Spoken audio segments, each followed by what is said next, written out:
koleksi atau khazanah arsip kita, kemudian kebersihan ruangannya, seleksi arsip yang masuk. Jadi ketika kita akuisisi arsip, kita harus pastikan arsip yang baru mau masuk ini itu bebas hama gitu ya. Jadi jangan sampai nih arsip di depot kita udah aman nih, udah nggak ada hama. Terus kita akuisisi, ternyata yang kita akuisisi ini arsipnya ada hamanya. Wah, ini bahaya gitu ya. Nanti bisa menular ke arsip kita yang lainnya. Jadi harus dipastikan arsip yang baru akan kita masukkan ke depot itu adalah bebas hama.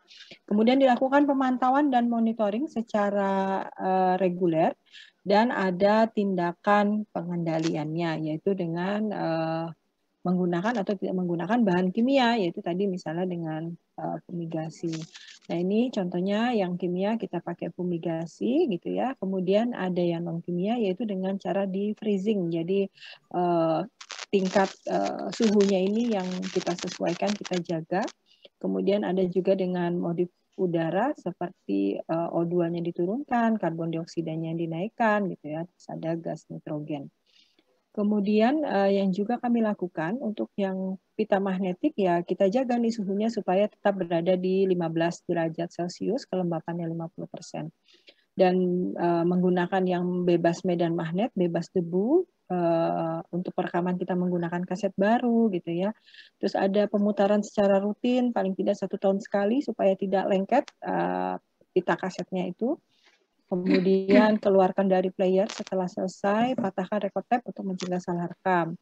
Larangannya berarti tidak dijemur di sinar matahari, tidak dekat suhu panas, tidak di tempat yang berpotensi kena air gitu ya, dan tentu tidak boleh makan, minum, dan merokok. Dan untuk yang CD DVD yang dikerjakan di kami yaitu jadi untuk menjaganya kita pegang di lubang tengah atau pinggiran, disimpan secara vertikal, selalu di dalam wadah gitu ya, dan disimpan di tempat dingin, kering, dan gelap. Periksa permukaan disk sebelum diputar. Jadi untuk larangannya tidak menyentuh permukaannya gitu ya, tidak dijemur di sinar matahari. Ada cara membersihkannya itu dengan arah memutar. Kemudian untuk arsip dalam bentuk film reel gitu ya, itu kita menggunakan can plastik gitu ya, disimpan secara horizontal, kelembaban yang dijaga di 15 derajat Celcius.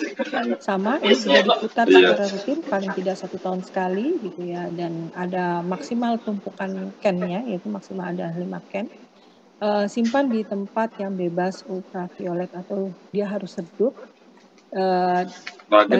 Jadi ada cara-cara yang sudah kami lakukan untuk mencegah kerusakan pada arsip kami.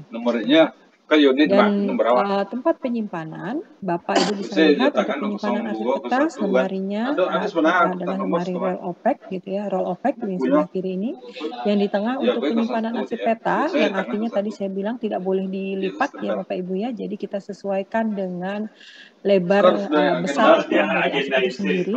Kemudian untuk penyimpanan arsip video kita menggunakan rak kayu dan semua sudah diberikan label. Dan juga untuk penyimpanan arsip foto berbeda lagi, dan juga untuk penyimpanan arsip mikrofilm. Jadi akan selalu disesuaikan dengan media rekam dari arsip itu sendiri. Selain itu, yang kami lakukan juga adalah melakukan pengujian atau penilaian arsip. Jadi kami punya laboratorium yang khusus untuk menguji arsip kami gitu ya, mulai dari menguji dari kertasnya, tintanya. Nah ini juga dilakukan ketika kita misalnya ada masalah yang kita curigai arsip asli atau palsu gitu ya. Jadi pernah saya ceritakan dulu waktu kami belum menggunakan CCTV dan masih terbatas dalam pengawasan layanan arsip kami. Itu kami pernah kecolongan Bapak Ibu, yaitu ada orang yang berniat tidak baik gitu ya, adalah meminjam arsip kami, mempelajarinya sampai akhirnya memalsukan gitu ya. Jadi kalau arsip kita zaman dulu, zaman Belanda, arsip-arsip Belanda itu kan nggak ada nomor halamannya ya. Dan bentuknya adalah bundel gitu ya. Satu bundel itu bisa lebih dari 100 lembar. Nah, itu dipelajari kemudian dipalsukan. Jadi saya tidak tahu dapat dari mana kertas yang itu orang tanya apa? Apakah ini boleh di-mute dulu? Ya, terima kasih. Halo, mohon di-unmute. Iya, ya. Jadi kemudian dipalsukannya dengan kertas yang hampir sama. Kalau kita lihat kasat mata itu sama nih kertasnya gitu. Dipelajari cara menulisnya, kemudian dibuatlah palsunya, dimasukkanlah ke dalam bundel tersebut. Beberapa hari kemudian datang lagi ke kami untuk minta di copy, ya. Sebenarnya di copy itu yang dia buat sendiri gitu ya, yang kita nggak tahu. Tapi kan kembali lagi memang prosedurnya adalah ketika ada yang mengakses, ada yang minjam membaca atau ada yang mengcopy, itu harus kami punya datanya gitu ya. Jadi mengisi lembar peminjaman, mengisi lembar copy arsip. Sehingga ternyata hasil kopian tadi yang tentu sudah diautentikasi kami karena kelemahan kami waktu itu dibawa ke pengadilan di daerah untuk memenangkan kasus tanah lah milik salah satu BUMN dan menang Bapak Ibu. Kemudian BUMN-nya ini datang ke kami menanyakan perihal arsip yang kemarin digunakan di pengadilan tersebut yang kami tidak ketahui. Kemudian tentu kami bisa men-tracking dong siapa yang kemarin pinjam untuk membaca dan siapa yang mengcopy arsip tersebut gitu ya.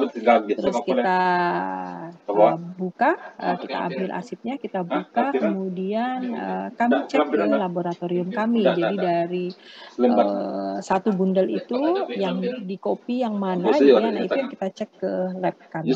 Setelah dicek di laboratorium kami, ternyata kertasnya ini berbeda antara kertas yang di dalam satu bundel tersebut gitu ya. Jadi satu kertas ini beda sebenarnya walaupun secara kasat mata sama. Demikian juga dengan tintanya. Tintanya pun berbeda gitu ya setelah dicek di laboratorium itu ketahuan.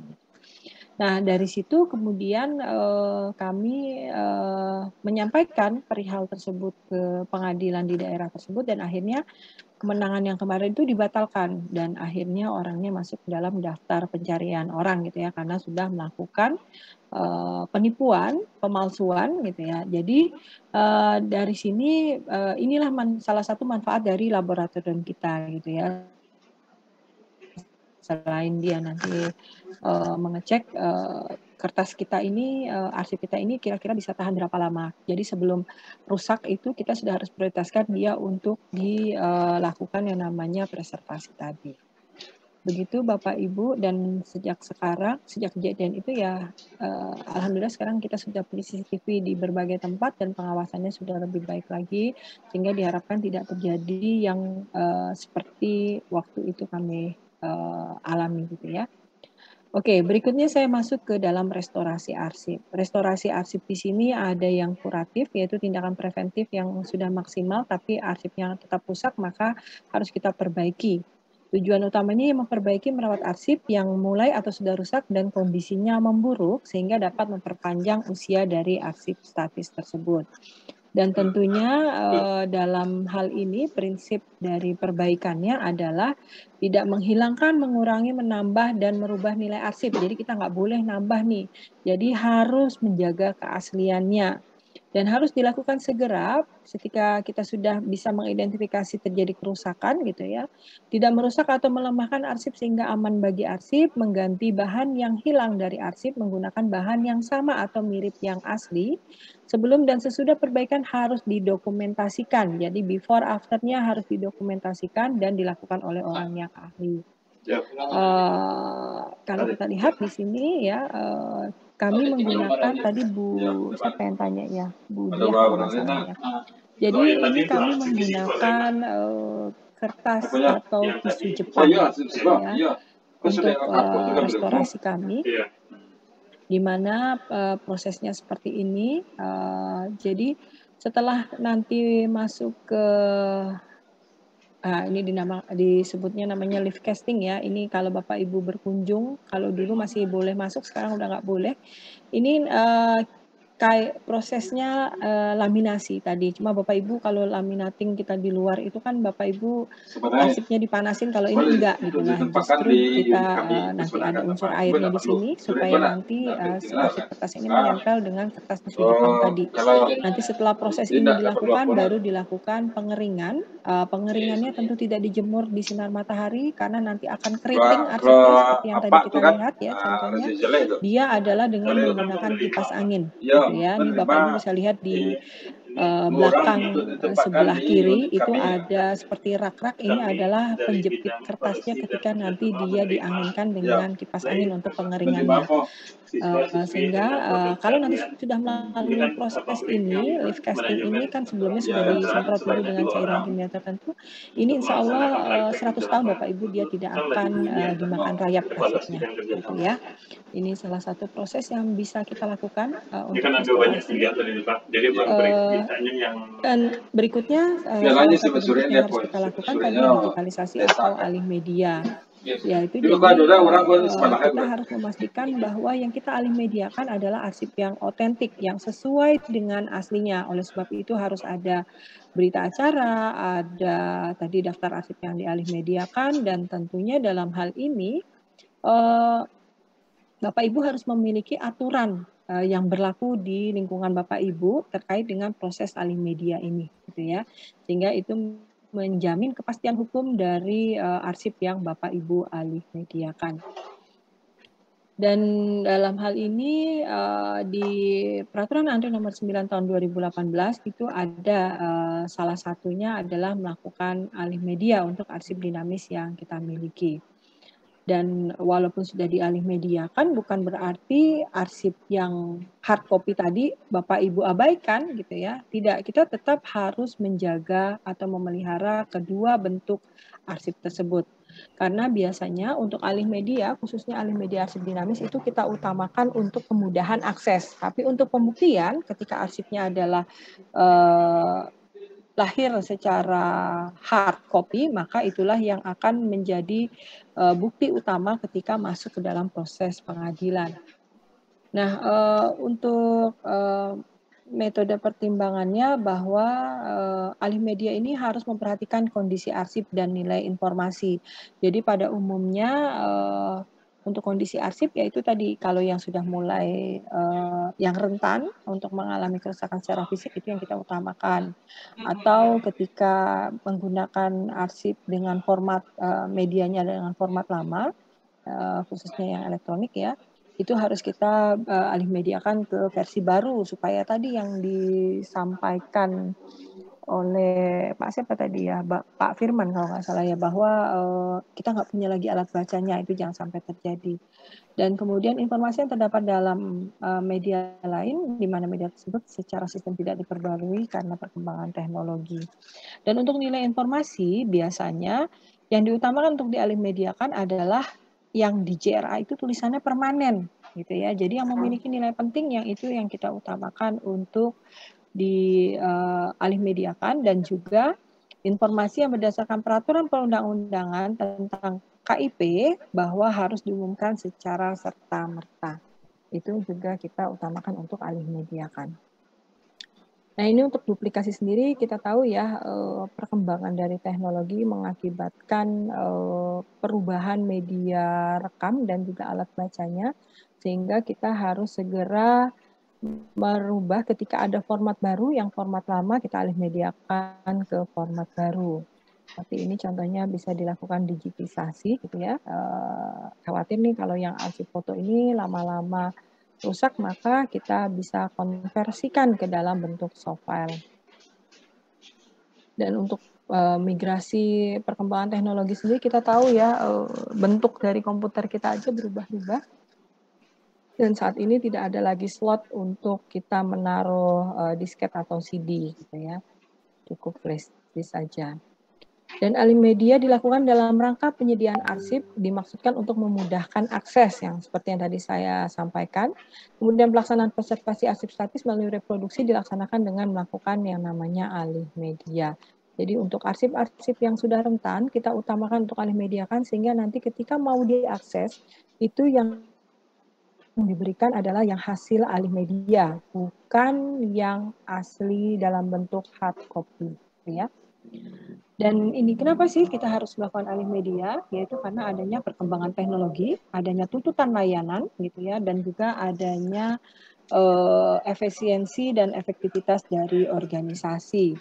Jadi tentunya dengan adanya alih media ini akan memudahkan untuk aksesnya, kepastian dalam layanan karena cepat dalam pencariannya, dan pelestarian informasi.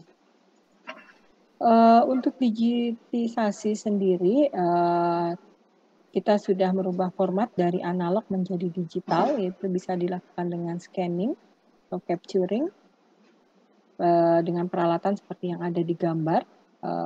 Dan ini ada Peraturan ANRI Nomor 2 Tahun 2021 tentang alih media arsip statis dengan metode konversi. Jadi nanti untuk cara mengalih mediakan arsip statis, Bapak Ibu bisa membaca di Peraturan ANRI Nomor 2 Tahun 2021. Itu terkait dengan prosedur dan standar sebagai rujukan urutan kegiatan dan rujukan dari kualitas. Jadi yang harus diperhatikan juga bukan hanya sekedar dialih mediakan, tapi kualitas dari hasil alih media sendiri. Sehingga tadi bahwa alih media ini harus dilakukan oleh yang ahli. Karena kalau bukan yang ahlinya nanti dikhawatirkan kualitasnya tidak baik, sehingga nanti untuk membacanya mungkin agak sulit ketika kualitasnya tidak sesuai dengan yang kita harapkan. Dan untuk ini maka prioritas dari alih media tentu kita tahu ya bahwa kita punya keterbatasan sarana, prasarana, SDM, dan keuangan. Maka yang kita prioritaskan adalah yang kondisi fisiknya sudah mau rusak atau sudah rusak. Kemudian dari nilai informasinya yang memiliki nilai informasi yang tinggi itu yang kita prioritaskan untuk dialih mediakan. Dan kemudian juga yang frekuensi aksesnya sering. Kalau yang aksesnya jarang ya itu nanti bisa menjadi prioritas akhir untuk dialih mediakan. Dan ini kalau sudah masuk ke dalam ini ya data center yang sudah kita alih mediakan. Kemudian untuk ini maka kita harus memastikan bahwa arsip yang dialih media adalah otentik. Ada aspek administratifnya yaitu bahwa ada kebijakan, ada surat perintahnya, berita acara, daftar arsip yang dialih mediakan, dan ada pernyataan otentiknya. Kemudian secara teknis, gitu ya, prinsipnya berkaitan dengan hal yang pengaman informasi yang dikenakan kepada objek digital. Jadi biasanya untuk menjamin keotentikan tadi bisa melekatkan tanda tertentu.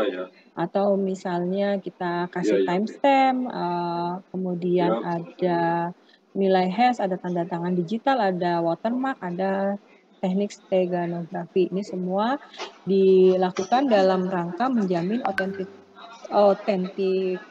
otentiknya arsip tersebut secara teknis. Dan baru nanti kita lakukan yang namanya publikasi. Jadi kalau Bapak Ibu lihat di website kami ada ini ya, sejarah-nusantara.anri.go.id. Nah, ini semua arsip statis terkait dengan VOC yang ada di ANRI. Nah, itu semua sudah dialih mediakan dan kami upload di situs ini. Kemudian ini contoh gambarannya ketika nanti Bapak Ibu masuk ke dalam situs tadi, gitu ya. Jadi ini bisa dilihat ada salah satu contoh arsip VOC yang sudah kami alih mediakan. Dan ini ringkasannya saja. Kemudian kita lihat bahwa secara ringkas prinsipnya preservasi dilaksanakan dengan memperhatikan otentisitas dan reliabilitas arsip. Dilaksanakan sejak arsip dinyatakan sebagai arsip statis atau permanen. Penyimpanan arsip memperhatikan jenis media rekamnya. Penyimpanan arsip dilakukan pada ruang simpan yang memenuhi syarat dengan suhu dan kelembaban udara yang stabil. Dilaksanakan dengan tingkat ketelitian yang tinggi. Ya. Dan dalam hal ini lembaga kearsipan harus menyediakan tempat penyimpanan arsip yang tentunya juga sesuai dengan media rekamnya. Dan ini untuk suhu dan kelembaban bisa Bapak Ibu tahu ya bahwa kertas suhunya 20 derajat, media fotografi hitam putih kurang dari 18 derajat, berwarna kurang dari 5 derajat, dan magnetik 18 derajat. Jadi ini ada standar suhu dan kelembaban dari arsip dengan media rekam yang berbeda. Oke, itu terkait dengan preservasi. Kita masih ada waktu kurang lebih 40 menit lagi ya Bapak Ibu ya, nanti masih lanjut ke akses arsip statis. Ada yang mau ditanyakan Bapak Ibu, silakan.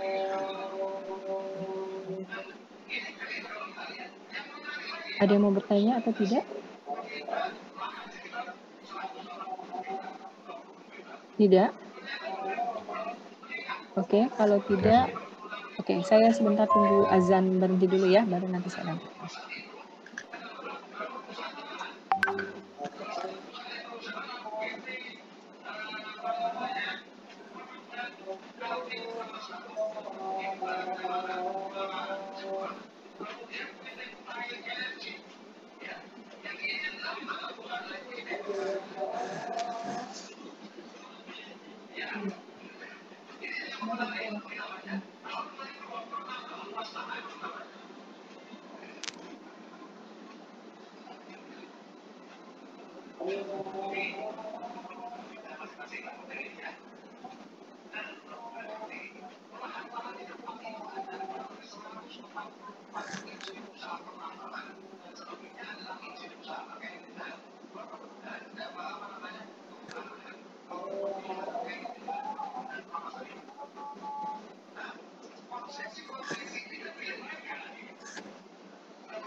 Oke, saya lanjut ya Bapak Ibu, kalau tidak ada yang bertanya. Saya lanjut terkait dengan akses arsip statis ya. Akses arsip adalah ketersediaan arsip untuk dimanfaatkan oleh publik sebagai hasil dari kewenangan hukum dan keberadaan sarana bantu untuk penemuan kembali arsip yang tersimpan. Dan dalam hal ini lembaga kearsipan wajib untuk menjamin kemudahan akses arsip statis bagi kepentingan pengguna arsip. Dan akses arsip statis dilakukan untuk kepentingan pemanfaatan, pendayagunaan, dan pelayanan publik dengan memperhatikan prinsip keutuhan, keamanan, dan keselamatan arsip. Dan akses arsip statis didasarkan pada sifat keterbukaan dan ketertutupan sesuai dengan ketentuan peraturan perundang-undangan. Tadi sudah disampaikan juga bahwa pada umumnya adalah arsip statis ini terbuka untuk umum, dan akses bisa dilakukan sesuai dengan persyaratan dari organisasi pencipta arsip yang tadi saya sampaikan, yaitu contoh yang arsip NU yang ada di kami itu ada persyaratannya kalau mau bisa mengakses arsip tersebut. Tapi untuk yang lainnya adalah yang umum itu bisa langsung kami buka untuk publik. Dan prinsipnya bahwa untuk akses ini berdasarkan hukum dan ketentuan peraturan perundangan, arsip statis sudah dapat dibuka dan ketersediaan sarana bantu penemuan kembali, baik manual maupun elektronik. Jadi kita sediakan dua, baik yang secara manual dan elektronik. Dan kemudian kondisi fisik dan informasi arsip statis itu dalam kondisi baik yang tadi saya sampaikan. Ketika arsipnya dalam kondisi rusak, maka kita harus lakukan dulu perbaikan sebelum arsip itu kita pinjamkan untuk dibaca oleh masyarakat. Kemudian akses dan layanan arsip statis harus mempertimbangkan keamanan dan pelestarian atau terhindar dari resiko kerusakan, kehilangan, dan vandalisme pengguna arsip statis. Yaitu tadi, tidak diperkenankan pengunjung atau calon pengguna ini membawa yang namanya pulpen. Ya, nanti takutnya dia akan mencoret-coret arsip statis kita. Dan akses arsip statis dilaksanakan secara wajar dengan pelayanan paling mendasar tanpa biaya, kecuali dinyatakan lain atau diatur dengan PNBP. Jadi dikenakan biaya kalau ada yang namanya kopi arsip. Tapi kalau untuk membaca arsip tidak ada biayanya. Dan kemudian ketersediaan akses arsip statis dilakukan melalui prosedur yang jelas atau transparan. Jadi kita harus menuliskan aturannya bagaimana seseorang bisa mengakses arsip statis kita gitu ya. Dan tidak boleh ada diskriminasi gitu. Jadi harus sama nih semua aturan ini berlaku untuk semuanya. Dan kemudian prosedur akses harus sesederhana mungkin untuk menjamin perlindungan arsip statis dan penghilangan, pengubahan, pemindahan, atau pengerusakan. Nah, ini yang Bapak Ibu, ini adalah brosur yang kami siapkan di ruang resepsionis kami. Dari sini nanti pengunjung atau calon pengguna arsip kami bisa mengetahui kami ini simpan arsip apa saja sih. Ini ada di sebelah kiri nih, gambar sebelah kiri ini terkait dengan khazanah arsip yang kami miliki atau arsip statis yang kami simpan. Kemudian di sebelah kanannya ada mekanisme dari layanan arsip. Jadi ketika mau dilayani oleh kami untuk bisa mengakses arsip tersebut, apa sih yang harus dilakukan? Mekanismenya seperti apa? Kemudian juga bergeser lagi di paling ujung kanan gitu ya, bahwa ada layanan arsip kami ini kapan sih, dari Senin sampai Kamis jam berapa, hari Jumat jam berapa. Nah, itu sudah diinformasikan sehingga nanti masyarakat ini tidak keliru. Jadi mereka sudah tahu aturannya kalau mau membaca arsip di kami itu dari Senin sampai Kamis jam berapa sampai jam berapa, hari Jumat kapan, jam berapa, kemudian Sabtu Minggu libur. Dan selain ini kami juga menyediakan perpustakaan, juga ada jamnya kapan perpustakaan itu bisa dibuka untuk publik gitu ya. Kemudian ada juga jadwal preview film dan waktu pemesanan arsip. Itu sudah kami informasikan dan untuk ini kami juga sudah mendapatkan ISO dan kemarin dapat penghargaan juga dari Ombudsman ya. Dan di sini Bapak Ibu bisa lihat ruang layanan arsip statis kami. Jadi di gambar yang sebelah kiri, ini ada komputer di mana artinya kami menyediakan sarana temu balik arsip dalam bentuk soft file gitu ya, yang sudah kami digitalisasi. Ini daftarnya sudah masuk ke dalam komputer ini. Kemudian selain di dalam komputer, kami juga menyediakan sarana bantu dalam bentuk fisik atau manual. Seperti yang Bapak Ibu lihat di gambar sebelah kanan, ada yang warna merah, biru, ada warna kuning. Nah, ini adalah inventaris. Ada yang inventaris, ada yang guide gitu ya. Ini semua kami sediakan. Jadi ada dua macam, secara elektronik dan secara manual yang kami siapkan. Kemudian di gambar yang tengah, ini gambarnya ada buku-buku di dalam rak. Buku-buku ini adalah buku di perpustakaan yang kami siapkan sebagai bahan referensi bagi mereka yang mau melakukan penelitian. Jadi untuk mengakses arsip atau memiliki temu balik arsip, itu si pengguna atau penelitinya ini harus tahu dulu peristiwa. Jadi untuk akses ke arsip itu ada macam-macam.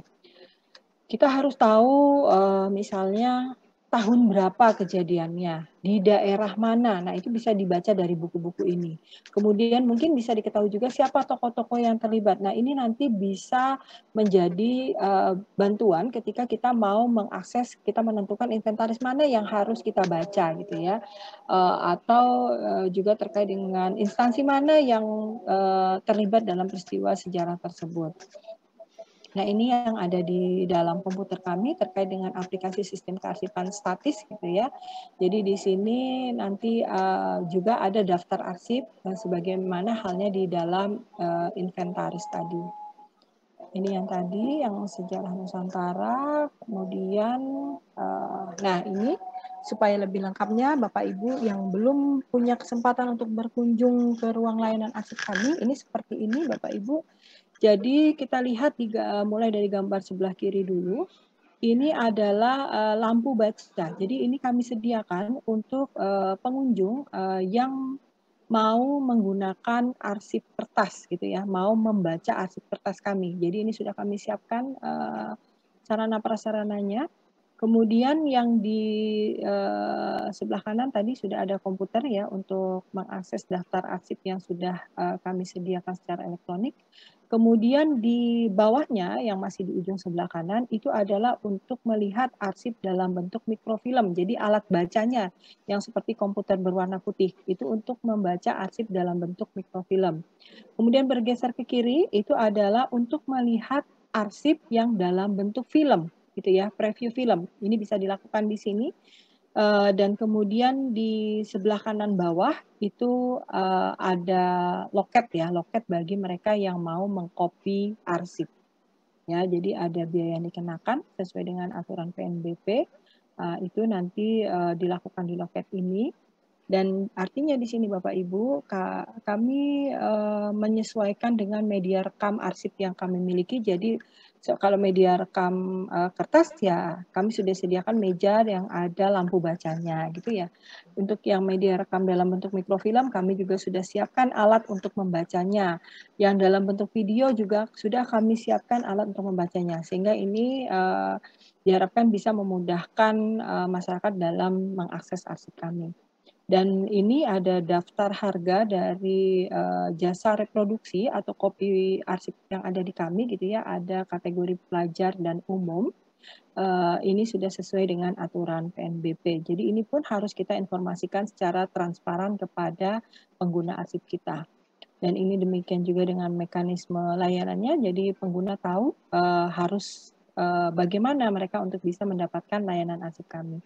Dan ini juga diinformasikan kepada masyarakat gitu ya terkait dengan layanan arsip, jadwal preview, perpustakaan kami bukanya kapan, dan waktu pemesanan arsip. Dan tadi yang saya sampaikan ada formulir peminjaman. Dari sinilah nanti kita bisa men-tracking siapa yang kemarin membaca khasanah arsip tertentu yang ada di kami ya dari sini. Demikian juga ketika mengcopy itu juga ada formulir copy arsip. Jadi nanti mudah untuk ketika terjadi penyalahgunaan kita tahu kemarin siapa yang membaca dan yang mengcopy. Nanti bisa dilihat dari sini. Untuk ini ada yang mau ditanyakan Bapak Ibu silakan. Bu, saya Bu. Ya silakan Pak Alvan. Alvan Bu dari UB Bu. Tidak bertanya Bu, tapi komentar aja. Dari penjelasan Bu Susanti, saya jadi speechless Bu. Jadi awal ketika saya diangkat sebagai arsiparis melalui penyetaraan, itu rasanya kan seperti hutan rimba yang tidak jelas. Tapi setelah mengikuti pelatihan ini, kemudian saya tercerahkan apalagi melihat pengelolaan arsip statis yang Ibu jelaskan. Saya begitu jelas melihat bagaimana pengelolaan arsip terutama di ANDRI. Dari sisi pelayanannya maupun dari sisi pengelolaan arsipnya begitu luar biasa saya pikir Bu. Hampir-hampir seperti bayi ya Bu ya. Kita melakukan hal itu. Jadi arsip ini bagi seorang arsiparis adalah seperti anak kita sendiri. Sebagai pembanding Bu, saya sempat mengunjungi website ANDRI. Saya acungi jempol Bu, banyak jempolnya. Sebagai pembanding mungkin Ibu punya preferensi lain yang mungkin tingkat internasional yang bisa kami kunjungi juga dari websitenya yang kami gunakan sebagai pembanding atau tambahan khasana kami di dalam pengelolaan arsip. Terima kasih Bu Santi. Oke, ya terima kasih Pak Alvan. Tentunya terima kasih atas pujiannya ke kami gitu ya, dan kami harus terus mengembangkan diri. Sebenarnya kita juga agak tertinggal nih, terus terang ya Pak.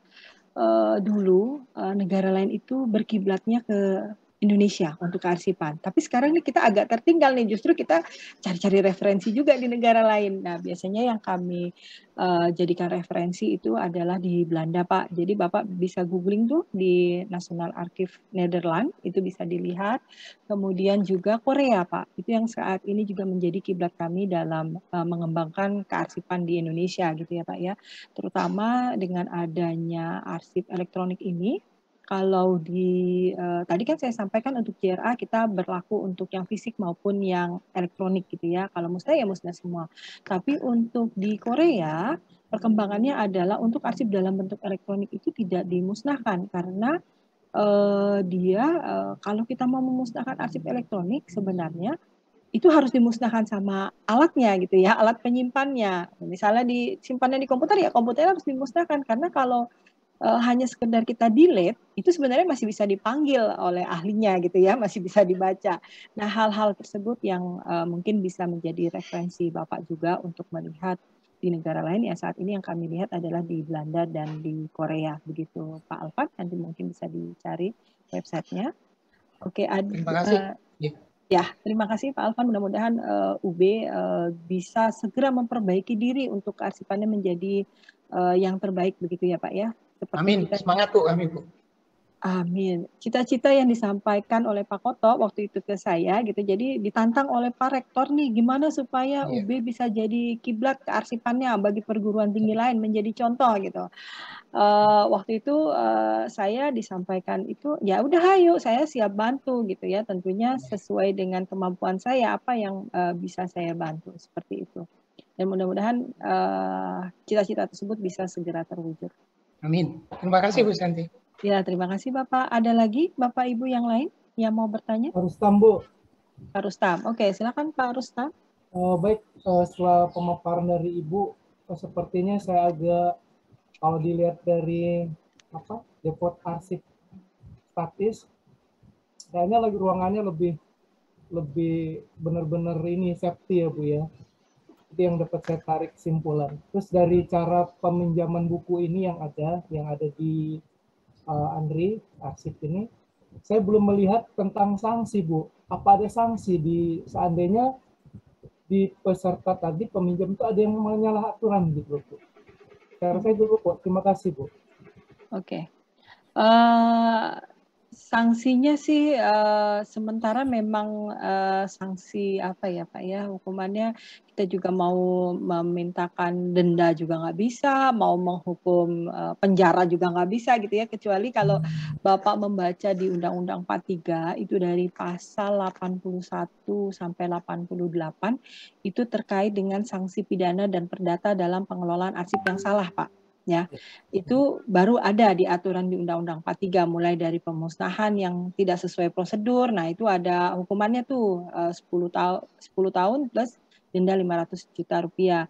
Tapi untuk yang pengguna yang misalnya mencoret-coret gitu ya Pak ya. Nah, ini yang saya juga sepertinya kok belum pernah membaca aturan terkait hal tersebut gitu ya. Tapi tentunya tadi Pak, ketika kita melakukan penyalahgunaan terhadap arsip ya pasti akan masuk ke ranah pengadilan seperti yang tadi saya contohkan begitu ya Pak Rustam. Terima kasih Pak Rustam, mungkin ini mengingatkan juga bagi kami untuk membuat aturan terkait bagi pengguna yang nakal ya Pak ya. Iya, menciptakan tentang ada sengketa yang dia merubah itu kan artinya iya. Kalau itu situ, gitu loh. Betul. Kalau itu sudah kena ranahnya di pemalsuan Pak, nantinya masuknya seperti itu. Terima kasih Bu. Iya, terima kasih Pak Rustam. Ada lagi Bapak Ibu yang lain yang mau bertanya? Izin bertanya Bu. Bu Dia? Dia. Oke, silakan Bu Dia. Ini saya sempat jadi loncatan ini ya Bu. Sekarang kan loncatan pemikiran nih. Sekarang kan lagi seru metaverse ya. Kayaknya mungkin ke depannya perlu juga alih ini ya Bu ya, ke metaverse juga untuk pengarsipan ini, tapi dengan segala konsekuensi modal, investasi dan lainnya Bu. Iya. Iya, kira-kira untuk metaverse di pengarsipan itu kami bisa mengkiblatkan di mana ya? Saya coba cari jurnal-jurnalnya kok masih minim sekali memang. Mau nggak mau Daklot udah mungkin juga jadi saingannya juga. Ya, itu Bu. Oke, iya.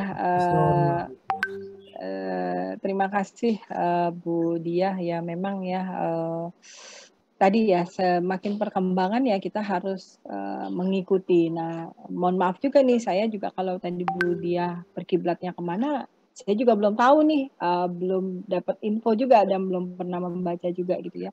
Untuk metaverse ini kita bisa berkiblat kemana sih? Tapi biasanya sih pasti akan berkiblatnya adalah ke negara maju gitu ya. Nah, perbedaan antara negara maju dan negara berkembang ini biasanya adalah di kondisi arsipnya juga. Jadi contoh, Belanda itu kan udah masuk kategori negara maju ya. Lembaga kearsipan mereka itu tidak lagi mengurusi arsip dinamis. Artinya tidak lagi memberikan pembinaan terkait bagaimana harus mengelola arsip dinamis. Tapi mereka fokus pada pengelolaan arsip statis di mereka.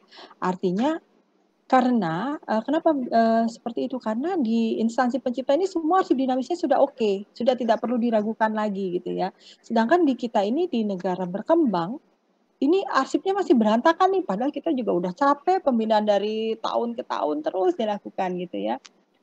Tapi karena kondisinya belum ideal, maka kita tetap harus melakukan pembinaan ini. Mungkin kalau nanti Indonesia semua pencipta arsipnya sudah baik semua, kita akan fokus ke arsip statis saja gitu ya. Seperti yang ada di negara Belanda, artinya negara-negara yang sudah maju ya seperti itu kondisinya. Jadi untuk metaverse ya mungkin berkiblatnya ke negara barat kali ya Bu ya, untuk yang negara yang sudah maju dalam segala hal, terutama untuk arsipan juga mereka sudah lebih baik dibandingkan kita seperti itu. Begitu Ibu Diah? Terima kasih Bu. Oke, terima kasih. Ada lagi Bapak Ibu yang mau bertanya? Tidak ada? Saya Bu. Oke. Pak Rudi, silakan Pak Rudi. Ya, terima kasih melihat profil dari Andri itu kan sangat luar biasa ya, mulai bagaimana memelihara keamanannya, kemudian letak dan posisi arsip sesuai dengan karakternya. Ini tentunya nilai investasi yang ditanamkan di sana kan tidak sedikit Bu. Merujuk dari pemberlakuan arsip Andri, kira-kira apa mungkin ya kita menerapkan meskipun tidak dalam skala besar seperti Andri, akan tetapi perlakuan terhadap arsip sebenarnya kan hampir sama ya, sesuai dengan karakter arsip, mulai tempat, kemudian yang disampaikan tadi gedungnya, dengan syarat-syarat yang disarankan itu.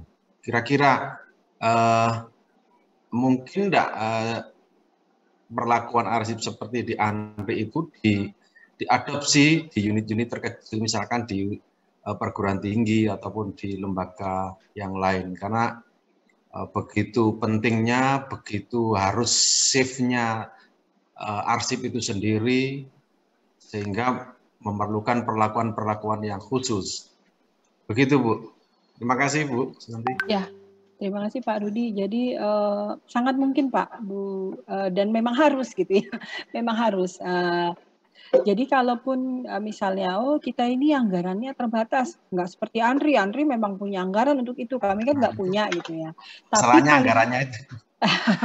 Tapi paling tidak, walaupun misalnya ternyata keterbatasan anggaran tadi, paling tidak caranya sudah sesuai dengan kami gitu Pak ya. Misalnya nih, mulai dari untuk arsip statis ya, penyimpanannya kan kalau fumigasi pasti bisalah dilakukan 1 tahun sekali loh, cuma ya terus tadi pembatasan orang yang bisa masuk ke dalam ruang penyimpanan gitu ya, itu kan bisa dilakukan, tidak perlu misalnya oke lah nggak punya alat untuk beli alat fingerprint gitu ya, tapi kan kita sudah bisa menjadwalkan yang pegang kunci siapa, itu kan sudah bisa kita lakukan ya Pak ya. Kemudian pembersihan, saya rasa itu bisa dilakukan, jadi Bapak Ibu melakukan pembersihan secara rutin terhadap tempat penyimpanannya gitu ya, bukan berarti Bapak Ibu melakukan sendiri ya, bisa dengan OB, artinya dikontrol untuk pembersihan itu sendiri. Kemudian juga untuk tadi bahwa harus diredupkan, jadi kalau Bapak Ibu menggunakan ruangan yang ada jendelanya untuk penyimpanan arsip itu bisa ditutup dengan gorden atau dengan kertas sampul coklat gitu ya, ditempel supaya sinar matahari tidak langsung masuk. Dan untuk penggunaan AC, tadi saya kembali lagi kalau yang 24 jam itu adalah untuk yang statis, tapi kalau yang tidak statis tidak perlu. Terus saya rasa tadi penggunaan kamper itu bisa dilakukan ya Pak ya, dengan menggunakan kapur barus itu saya rasa pastilah bisalah anggaran itu. Pak Rudi juga bisa beliin kalau kapur barus ya masukin di dalam box arsipnya gitu ya. Jadi paling tidak cara sederhana yang penting itu adalah sesuai dengan aturan itu bisa kita lakukan Pak. Jadi terus terang kebetulan saya juga menjadi salah satu di tim pengawas kearsipan. Kami akan sangat respect, akan lebih menghargai ketika Bapak Ibu memiliki misalnya anggarannya minimal tapi Bapak Ibu bisa melakukan banyak hal yang sesuai dengan peraturan kearsipan untuk pengelolaan arsip di tempat Bapak Ibu. Gitu ya, itu akan kami lebih hargai. Misalnya, Bapak Ibu ketika arsip dinamis menggunakan folder, kita nggak punya folder, Bapak Ibu punyanya apa? Punyanya map misalnya. Dengan menggunakan map, apa yang bisa Bapak Ibu lakukan untuk memudahkan pencarian arsip sebagaimana ketika Bapak Ibu menggunakan folder? Oh, berarti kita buatkan tabnya atau lidahnya. Bisa Bapak Ibu buat sendiri, apakah menggunakan label atau menggunakan karton yang Bapak Ibu tempel, kemudian nanti ditempelkan labelnya di situ gitu ya. Jadi hal-hal seperti itu. Contoh lagi, misalnya, kita punyanya adalah Outner gitu ya. Kembali lagi, kalau kita punyanya Outner, kita nggak punya anggaran untuk beli folder gimana? Yang ada sekarang Outner. Outner berarti prinsipnya kan arsip nggak boleh dilubangi. Berarti kalau pakai Outner, Bapak Ibu menambahkan plastik holder, ya kan? Plastiknya yang sudah bolong itu arsipnya masuk ke dalam plastik itu tetap aman. Nah, hal-hal seperti itu Pak yang akan kami hargai ketika Bapak Ibu dengan keterbatasan yang ada di tempat Bapak Ibu, tapi Bapak Ibu sudah bisa melakukan semua sesuai dengan prosedur. Itu akan lebih baik. Dan tentunya ya memang kembali lagi kalau anggarannya bisa mengikuti ya itu akan lebih baik lagi. Tapi seandainya pun tidak, Bapak Ibu jangan menyerah dengan keadaan gitu ya. Kita nggak punya anggaran ya udah kita nggak bisa. Jangan seperti itu. Apalagi saat ini Bapak Ibu juga sudah mengemban profesi sebagai arsiparis. Nah, itu harus banyak hal yang bisa kita lakukan untuk menjamin arsip kita tetap terkelola dengan baik dan aman. Begitu Pak Rudi? Ya, makasih Bu Santi. Baik. Terima kasih Pak Rudi. Ada lagi yang mau bertanya? Masih ada tersisa beberapa menit? Tidak ada? Kalau tidak ada lagi yang bertanya, ini ada tugas yang nanti harus Bapak Ibu kerjakan ya. Jadi ini hanya ada 3 pertanyaan. Boleh Bapak Ibu screenshot kali ya dengan HP masing-masing. Nanti jawabannya di-upload melalui Pijar ya di akun Bapak Ibu masing-masing. Nanti saya akan mengoreksi melalui aplikasi Pijar. Untuk pemberian nilainya nanti akan saya berikan di sana. Jadi kembali lagi saya ingatkan untuk penilaian dari saya. Kan penilaiannya banyak nih, bukan hanya dari saya, nanti dari tim panitia juga ada penilaian terhadap Bapak Ibu, mulai dari Bapak Ibu yang aktif atau tidak, Bapak Ibu yang on off kamera gitu ya, Bapak Ibu yang sering izin, yang nggak ada di tempat, nah itu nanti akan ada penilaiannya juga. Sedangkan dari saya adalah ini adalah tugas yang Bapak Ibu harus jawab gitu ya, nanti diupload di Pijar. Kemudian yang sebelumnya yaitu terkait dengan kesimpulan atau pendapat Bapak Ibu terkait dengan materi tentang arsip statis yang sudah ada di Pijar juga ya asinkronus kemarin.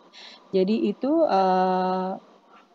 saja yang bisa saya sampaikan. Jadi saya tunggu tugas ini bisa dikerjakan, termasuk yang asinkronus mungkin sudah ada yang mengerjakan, tapi kembali lagi saya ingatkan jangan asal-asalan ya Bapak Ibu ya, karena saya sudah sempat lihat nih kok ada yang ya sudah saya simpulkan kok seperti itu gitu. Jadi kalau begitu saya mau ngasih nilai berapa gitu ya. Saya di situ saya perlu keseriusan, saya perlu mengetahui keseriusan Bapak Ibu dalam mendalami materi yang saya berikan. Dan untuk tugas ini saya juga perlu mengetahui seberapa jauh Bapak Ibu memahami apa yang sudah saya sampaikan. Demikian. Ibu izin bertanya. Ya, boleh. Silakan Bu. Iya, di dalam buku yang asinkronus kemarin kan ada tugas di dalam file PDF-nya, Bu. Itu juga termasuk kami kumpulkan atau gimana ya, Bu? Yang apa ya? Setahu saya asinkronus itu hanya menyimpulkan atau memberikan tanggapan terhadap materi. Yang di dalam modul itu ada pertanyaan, Bu. Itu kami abaikan saja. Pertanyaan. Atau gimana? Ya, betul, Bu. Ya, Betul, Bu, baik. yang latihan itu tidak, yang latihan sudah sampaikan tidak perlu dikerjakan. Kan Oh, ada latihan, baik. evaluasi, Bu. Ya. Ya, Tapi Bu. di sana berbunyi harus koordinasi dengan narasumber katanya, Bu. Iya, terima kasih tadi penjelasan dari Pak Nardi ya. Jadi Bapak Ibu fokus pada pendapat Bapak Ibu tentang materi arsip statis ya. Jangan asal-asalan pendapatnya. Jadi saya perlu mengetahui Bapak Ibu sudah membaca dengan benar atau belum nih kemarin modulnya gitu ya. Itu yang akan kami nilai. Dan juga tugas yang hari ini. Ya, ada lagi Bu Hilda. Ada batasan waktunya nggak, Bu? Batasan waktunya ada, Bapak Ibu. Jadi saya beri, karena kan ini nanti hari Sabtu ya penutupan ya kalau nggak salah ya. Hari Jumat, Bu, jadi Kamis malam, Jumat. Kamis itu terakhir, Bu, untuk dilakukan penilaian oleh para narasumber atau fasilitator. Berarti saya berikan waktu Bapak Ibu sampai Kamis pagi jam 9. Setelah itu saya harus melakukan penilaian, karena Kamis malam sudah harus masuk ke panitia. Itu ya. Ibu, materinya tolong di-share ya, Bu. Oke, nanti materi akan saya share melalui Pak Nardi ya. Nanti Pak Nardi akan share ke Bapak Ibu. Terima kasih, Bu. Iya, terima kasih. Ada lagi yang bertanya? Terima kasih, Bu. Sudah? Oke. Kalau tidak ada yang bertanya lagi, saya sebelum ditutup nanti oleh Pak Nardi, saya mengucapkan terima kasih atas perhatian dari Bapak Ibu sekalian, khususnya Bapak Ibu yang ikut aktif dalam kegiatan hari ini dengan saya gitu ya. Saya senang dengan keaktifan Bapak Ibu. Mudah-mudahan ini pun akan menjadi bekal bagi Bapak Ibu dalam memerankan sebagai seorang arsiparis gitu ya. Jadi semua yang kita diskusikan hari ini semoga bisa bermanfaat bagi Bapak Ibu sekalian. Dan mohon maaf jika ada kata-kata atau sikap saya yang kurang berkenan. Wabillahi taufiq wal hidayah. Wassalamualaikum warahmatullahi wabarakatuh. Waalaikumsalam warahmatullahi wabarakatuh. Terima kasih.